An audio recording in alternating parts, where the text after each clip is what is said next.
சதுரங்க பிரியர்கள் அனைவருக்கும் வணக்கம். ஸோ இன்னைக்கு நம்ம பார்க்க போகிற வீடியோவில் நார்வே செஸ் வந்து பிரக்னானந்தா வந்து வின் பண்ணியிருந்தாரு. அதில் நிறைய கேம்ஸ் வந்து ரொம்ப இன்ட்ரெஸ்டிங்காக ஆடிருந்தாரு. அதில் இன்னைக்கு நம்ம பார்க்க போகிற கேம் வந்து சுற்று 9ல் குகேஷோட வந்து ரொம்ப ரொம்ப காம்ப்ளிகேட்டடான ஒரு கேம் வந்து ஆடிருக்காங்க 2 பேருமே. ஸோ அந்த கேமை தான் நம்ம இன்னைக்கு வந்து பார்க்க போகிறோம். ஸோ ஏன்னா இப்போ ரீசென்ட் டைம்ஸில் வந்து பார்த்திங்கன்னா இந்த மாதிரியான ஒரு சிக்கலான ஒரு ஆட்டத்தை நம்ம பார்க்கவே இல்லை. ஸோ இதில் எப்படி வந்து ஒரு அந்த அந்த சிக்கலான விஷயத்துலேருந்து எப்படி வெளியில் வந்தார் அப்படிங்கிறது தான் ரொம்ப சுவாரஸ்யமாக இருக்கும். அண்ட் இந்த கேமை பார்க்கறதுக்கு முன்னாடி ஒரு ரெக்வஸ்ட் என்ன அப்படின்னா சொல்லி நீங்கள் சப்ஸ்கிரைப் பண்ணாமல் வீடியோஸ்லாம் பார்த்துட்டு இருக்கீங்க அப்படின்னா சப்ஸ்கிரைப் பண்ணிட்டு பெல் பட்டன் ப்ரெஸ் பண்ணி வச்சுக்கோங்க. இப்போ இந்த கேமை பார்க்கலாம் வாங்க. ஸோ இந்த கேமை நம்ம வந்து பிரகோட பர்ஸ்பெக்ட்லேருந்து பார்க்க போகிறோம். ஸோ கேம் வந்து குகேஷ் வந்து D4 வந்து ஓப்பன் பண்ணுறாரு. ஓப்பனிங் வைஸ் நம்ம இங்கே ஸ்ட்ரைட்டாக ஒரு நிம்ஸோ இண்டியன் செட்டப்புக்குள்ளே போகிறோம். ஸோ வேரியேஷன் வந்து பார்த்தீங்க அப்படின்னா ஜாமிஸ் வேரியேஷன் சொல்லுவாங்க. ஸோ A3 ஸோ A3க்கு அப்புறம் பிஷப் டேக் C3 எப்பவும் பண்ணுறபோது தான். பின்ன அதுக்கப்புறம் B6. ஸோ B6ஓட ஐடியா என்ன அப்படின்னா இமீடியட்டாக அந்த E4ல் கிரிப்பை வந்து கொண்டு வர்றது தான். ப்ளஸ் பிஷப் A6ம் போகலாம், நைட் C6, நைட் A5ன்னு சொல்லி இந்த டபுள்டு C பானையும் வந்து பார்த்திங்கன்னா டார்கெட் பண்ணலாம்.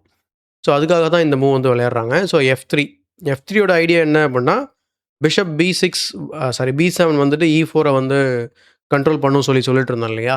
ஸோ அங்கே வந்து பார்த்திங்கன்னா அவங்க பானை வச்சு கண்ட்ரோல் பண்ணுறாங்க. ஸோ இப்போ E4 வந்து வரப்போகுதுன்றது தான். ஸோ இதுக்கு பிறகு வந்து பார்த்திங்க அப்படின்னா நம்ம இங்கே இனிமேல் அதை எதுவும் பண்ண முடியாது. ஸோ அதனால் நம்ம வந்து டேரெக்டாக நைட் C6 போடுவோம்னு சொல்லி நைட் C6 போடுறாரு. அதே போல் இந்த பொசிஷனில் இந்த E4 நீங்கள் வந்து தடுக்கணும் அப்படின்னா நீங்கள் டேரெக்டாக D5 ட்ரை பண்ணலாம். பட் அப்புறம் C டேக்ஸ் D5ன்னு சொல்லி அவங்க அந்த பானை சரி பண்ணுற மாதிரி ஆகிடும். நம்மளுடைய சென்டர் பானுக்கு அவங்களுடைய ஒரு வீக் பானை சரி பண்ணுற மாதிரி ஆகுது. ஸோ அதுக்கப்புறம் வந்து பார்த்திங்க அப்படின்னா உங்களுக்கு ஒயிட்டுக்கு வந்து கம்ஃபர்டபுளாக வந்து ஒரு பொசிஷன் கிடைக்கும்.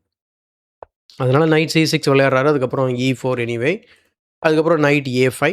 Now the C4 is targeted. But bishop to D3, bishop A6, double attack. So double defender வந்தாச்சு. And then pawn to C5. So அந்த பானை வந்து பார்த்திங்க அப்படின்னா அப்படியே ஃபிக்ஸ் பண்ண ட்ரை பண்ணுறாரு. ப்ளஸ் பிளான் என்ன அப்படின்னா லாங் ரன்னில் ரூக் C8 போட்டுட்டு தேவைப்படும் போது கரெக்டாக இங்கே வெட்டணும் அப்படின்னா அப்போ ட்ரிப்பிளாக வந்து அட்டாக் வந்து இங்கே வரும். ஸோ அதுக்காக வந்து பார்த்திங்கன்னா இந்த மாதிரி ஒரு பானை வந்து ஃபிக்ஸ் பண்ண ட்ரை பண்ணுறாரு.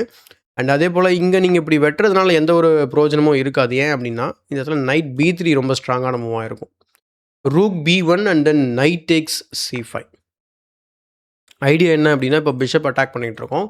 நீங்கள் பிஷப்பை மூவ் பண்ணீங்க அப்படின்னா then D5 will be very very strong as the pawn is pinned. So ரொம்ப டாக்டிக்கலாக போகும் இந்த லைனு. ஸோ அந்த காரணத்தினால நைட் H3 பார்க்குறோம். அதே போல் இந்த இடத்துல வந்து பார்த்திங்க அப்படின்னா பிஷப்பை வந்து அவர் டெவலப் பண்ணுறதுனாலும் பண்ணலாம். பிஷப் E3யும் விளையாடலாம். பட் அவர் நைட் H3 டெவலப் பண்ணுறாரு, கேன்சல் பண்ணுறது கூட தயாராகலாம். ஸோ நைட் H3 வச்சதுக்கப்புறம் வந்து பார்த்திங்க அப்படின்னா அவர் C டேக்ஸ் D4 விளையாடுறாரு. C takes D4 and then C takes D4 பயங்கரமான ஒரு சென்டரை விட்டு கொடுத்த மாதிரி தெரியும் பிறகு. பட் அதுக்கப்புறம் ரூக் C8 போட்டு இந்த பானை டார்கெட் பண்ணுறாரு. ஸோ இதுதான் பிளானு. இப்போது E5 ஓகே நீ இந்த பானை வெட்டிக்கோ, பட் முதல்ல நான் உன்னை அட்டாக் பண்ணுறேன்னு சொல்லி அவர் E5 போட்டு நைட்டு துரத்தி விட்றாரு. நைட்டுக்கு நல்ல ஸ்கொயர் அப்படிங்கிறது எதுவுமே கிடையாது. ஜஸ்ட்டு வீட்டுக்கு தான் போய் ஆகணும். ஸோ இப்போ என்ன நடந்திருக்கு? இப்போ இந்த பான் வந்து வீக்காக இருக்குது. ஸோ இப்போ என்ன நடந்துக்கிட்டு இருக்குது அப்படிங்கிறத நம்ம புரிஞ்சுக்கணும். 2 பீஸ் சைடில் இருக்குது. ஓகேங்களா? அஃப்கோர்ஸ் இட்ஸ் டார்கெட் பண்ணிக்கிட்டு இருக்குது. இந்த பானை டார்கெட் பண்ணிக்கிட்டு இருக்குது. பட் ப்ராக்டிக்கலாக பார்க்கும்போது இந்த 2 பீஸ் வந்து பார்த்திங்கன்னா சைட்லைண்ட் பீஸ்ன்னு சொல்லுவாங்க. ப்ளஸ் சென்டரில் வந்து பார்த்திங்க அப்படின்னா நிறைய ஸ்பேஸ் கெயின் பண்ணியிருக்காரு. கிங் சைடில் டெவலப் பண்ண ஒரு பீஸும் பார்த்திங்கன்னா வீட்டுக்கு போயாச்சு. ஸோ இவ்வளோ பிரச்சனை இருக்குது பிரகோட பொசிஷனில். ஸோ இது வரைக்கும் வந்து பார்த்திங்க அப்படின்னா டைம் கண்ட்ரோலை நீங்கள் நோட் பண்ணிங்க அப்படின்னா உங்களுக்கு தெரியும். ஸோ 1.5 ஹவர்ஸ் அப்படியே வந்து இருக்குது. ஸோ நல்லா ஈக்குவலாக வந்து போயிட்டுருக்கு டைம் கண்ட்ரோலை பொறுத்த வரைக்கும். ஸோ நைட் F2 வந்து விளையாடுறாரு. ஸோ இதில் என்ன அப்படின்னா ஒயிட்டுக்கு நிறையா ஒரு ஆக்டிவிட்டி அல்லது இனிஷியேட்டிவ் அப்படின்னு சொல்லக்கூடிய ஒரு விஷயம் வந்து அவருங்க கண்டினியூஸாக நம்மக்கிட்ட வந்து தக்க வச்சுக்கிறதுக்காக இந்த மாதிரி ஆடிட்டுருக்கிறார். ஸோ நைட் F2 இந்த மூவ்க்கு வந்து கிட்டத்தட்ட 1/2 அன் ஹவர் கிட்ட ஸ்பெண்ட் பண்ணியிருக்காரு. 20 மினிட்ஸ் ஸ்பெண்ட் பண்ணியிருக்காரு குகேஷ். ஸோ இந்த பொசிஷனில் வந்து பார்த்திங்க அப்படின்னா பிரக் வந்து F5 வந்து விளையாடுறாரு. சரி இந்த நைட் F2 எதுக்கு விளையாடுறாரு? இவர் ஏன் F5 விளையாடுறாருன்றது ரொம்ப ஒரு இன்ஸ்ட்ரக்டிவான ஒரு மொமெண்ட்டு. இப்போது பிளாக்கோட கேம்பில் வந்து பார்த்திங்க அப்படின்னா இந்த D6 ஸ்கொயர் வந்து பெரிய பிரச்சனை. ஓகேங்களா? இந்த D6 ஸ்கொயருக்கு இந்த நைட்டு வந்தால் எப்படி இருக்குன்னு நினச்சி பாருங்கள். அதுவும் செக்கோட. ஸோ இதுக்கு தான் அந்த night F2, night H3, night F2 idea. ஓகேங்களா? ஸோ இது எல்லாமே ஆல்மோஸ்ட் ப்ரிப்பேர்டு லைன் மாதிரி ஆடிட்டுருக்காங்க. அண்ட் இந்த பொசிஷனில் 2 மூவ்ஸ் ஆர் எக்ஸ்ட்ரா நம்ம வந்து இங்கே அனலைஸ் பண்ணுற மாதிரி இருக்கும். எக்ஸாம்பிளுக்கு D5 D5 விளையாடினா என்ன ஆகும்? ஸோ D5 விளையாடினா C takes D5 and then bishop takes D3, queen takes D3 and then queen takes D5, knight E4, knight D6 coming. Then knight C4 விளையாடி அத கவர் பண்ண முடியும். ஸோ இது ஒரு இன்ட்ரஸ்டிங்கான ஒரு லைனு. அடுத்து வந்து பார்த்தீங்க அப்படின்னா, night to B3. So night B3 டைரக்ட்டா விளையாடலாமா அப்படின்னு பார்த்தா, நைட் E4 அவங்க ரூக்கையே குடுத்துட்டு இந்த ஐடியாக்காக ஏன்னா இந்த நைட் வந்து பார்த்தீங்க அப்படின்னா, ஒரு 3 வேல்யூவான பீஸ்ன்னு நம்ம சொல்லவே முடியாது. ஏன்னா, இத நீங்க தொரத்தவும் முடியாது. ரொம்ப ரொம்ப கஷ்டம். ஏன்னா, டாஸ்கர் பிஷப் கூட இல்ல நீங்க எக்ஸ்சேஞ்சாவது பண்ணலான்னு பார்த்தா, ரொம்ப ஒரு ஸ்ட்ராங்கான ஒரு ஆக்டோபஸ் நைட்ன்னு சொல்லலாம். கேரி கஸ்பரோவ் சொல்ற மாரி. ஸோ குயின் B2ன்னு சொல்லி அடுத்து இந்த நைட்டையும் எடுத்துருவாங்க. ஸோ இந்த 2 ஆப்ஷன் இருக்கு. பட் கேம்ல வந்து பார்த்தீங்க அப்படின்னா, ப்ரக் வந்து F5 சூஸ் பண்றாரு. F5யுமே இந்த நைட்ட வந்து இங்க வரக்கூடாது அப்படிங்கிறத தடுக்கிறதுக்காக தான். ஸோ F5 போட்ட உடனே என்ன பண்றாரு அப்படின்னா, குகேஷ் வந்து G4 போடுறாரு. F4 சாரி F5 நம்ம உடைச்சிட்டோம் அப்படின்னா, நம்ம திரும்ப அந்த ஸ்கொயர் நமக்கு கிடைக்கும் இல்லையா அப்படின்னு சொல்லிட்டு. ஆக்சுவலா இந்த மூவ் வந்து குயிக்கா பார் வந்து பார்த்தீங்கன்னா, ரிவர்ஸ்ல மேல போனத பார்த்துருப்பீங்க. So black is winning now. என்னங்க சொல்றீங்கன்ற மாரி இருக்கும் நமக்கு. அத நம்ம பார்ப்போம். அப்ப குகேஷ் இந்த பொசிஷன்ல ஈக்குவலா இருக்கு. இந்த மூவ் வந்து தப்பான மூவா காட்டுது. ஏன் அப்படின்னா, இந்த இடத்துல அவர் பண்ண வேண்டிய மூவ் வந்து பார்த்தீங்கன்னா, ஆம்பசான். ஸோ ஆம்பசான் கேப்சர் பண்ணிட்டு, நைட்ட வந்து டெவலப் பண்ண அலோவ் பண்ணிட்டு, அதுக்கப்புறம் பிஷப் G5 அண்ட் தென் இந்த பான். ஸோ பிஷப் டேக்ஸ் C4 அடுத்து bishop takes C4 knight takes C4ன்னு சொல்லி விளையாட முடியும். அடுத்து நைட் டு G4 வந்துட்டு இந்த F6ல பிரஷர இன்கிரீஸ் பண்ணலாம். கேசல்ஸ் அண்ட் தென் அவங்களும் கேசல் பண்ணலாம். ஸோ இது வந்து பார்த்தீங்கன்னா, completely playable position. So black கிட்ட ஒரு பான் வந்து அப்ல இருக்கும். ஸோ நல்ல ஒரு இம்பேலன்ஸ்டான ஒரு பொசிஷன் சொல்லி சொல்லலாம் பான் ஸ்ட்ரக்சர்ஸ்ல. ஸோ அத வச்சு 2 பேரும் ஒர்க் பண்றதுக்கு ஏதாவது இருக்கும். பட் கேம்ல வந்து பார்த்தீங்க அப்படின்னா, G4 போட்டதுனால நைட் B3 அலோவ் பண்றாரு. நைட் B3க்கு இந்த இடத்துல G டேக்ஸ் F5 வந்து கம்ப்யூட்டரோட top recommended move. But bishop B2மே ஸ்ட்ராங்கான மூவ் தான். ரொம்ப ஸ்ட்ராங்கான மூவ் பிஷப் B2. ஐடியா என்னன்னா, ரூக்க குடுத்துட்டு விளையாடுறது. Knight takes A1 and then G takes F5. இப்பவுமே வந்து பார்த்தீங்க அப்படின்னா, நீங்க நைட்ட வெட்டினீங்க அப்படின்னா, தென் நைட் E7 சொல்லி டெவலப்மெண்ட்ட கம்ப்ளீட் பண்ணிருவாங்க. அண்ட் அதுக்கப்புறம் உங்களுக்கு கம்ப்ளீட்டா நீங்க எக்ஸ்சேஞ்ச் டவுன் அதுக்கான காம்பன்சேஷன் அப்படிங்கிறது எதுவுமே கிடையாது. அப்ப நீங்க ஏதாவது ஒண்ணு பண்ணணும் அப்படின்னா, நீங்க ஃபைல வந்து ஓப்பன் பண்ணி கிங் சைட வந்து அட்டாக் பண்ணியே ஆகணும். அதனால G டேக்ஸ் F5 வந்து விளையாடுறாரு. பின்ன அதுக்கு நைட் B3 நைட்ட வந்து காப்பாத்திடுறாரு. மெட்டீரியலிஸ்டிக்கா விளையாட ட்ரை பண்றாரு பிறகு. பட் அது விளையாட முடியும் இந்த பொசிஷன்ல. ஸோ ரூக் G1 இப்பயுமே வந்து பார்த்தீங்க அப்படின்னா, திரும்ப அவரு வெட்டிக்கிட்டே இருக்க முடியாது. ஜஸ்ட் வீக்னஸஸ் பாயிண்ட் பண்ணி பீஸ வந்து வேகமா திரும்ப ஓப்பனிங்ல நம்ம பார்த்த மாரி இனிஷியேட்டிவ்காக திரும்ப ஆடிட்டு இருக்காரு. ரூக் G1 போடுறாரு. அதுக்கு நைட் H6 டெவலப் பண்றாரு.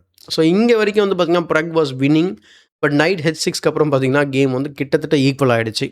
சரி எப்படி வின்னிங் அப்படின்னா, ஒரே ஒரு மூவ் தான் இருக்கு. அதுக்கு நம்ம B5 மாதிரியான ஒரு இந்த மூவ் மாதிரி லைக் இந்த மூவ்லாம் நம்ம நேச்சுரலா விளையாடுவோமா நமக்கு தெரியாது. ஹியூமன் மூவ் மாரியே தெரியல B5 அப்படின்றது. ஐடியா என்ன அப்படின்னா, ஓகே விளையாட முடியும். பட் C5 விளையாடுனதுக்கப்புறம் ஐடியா என்ன அப்படின்னா, குயின் A5 செக்கு அண்ட் தென் கிங்க வந்து மூவ் பண்ண வச்சுட்டு, நம்ம அந்த டார்க் ஸ்கொயர்ஸ்ல கோஆர்டினேட் பண்ற மாரியான ஒரு ஐடியா.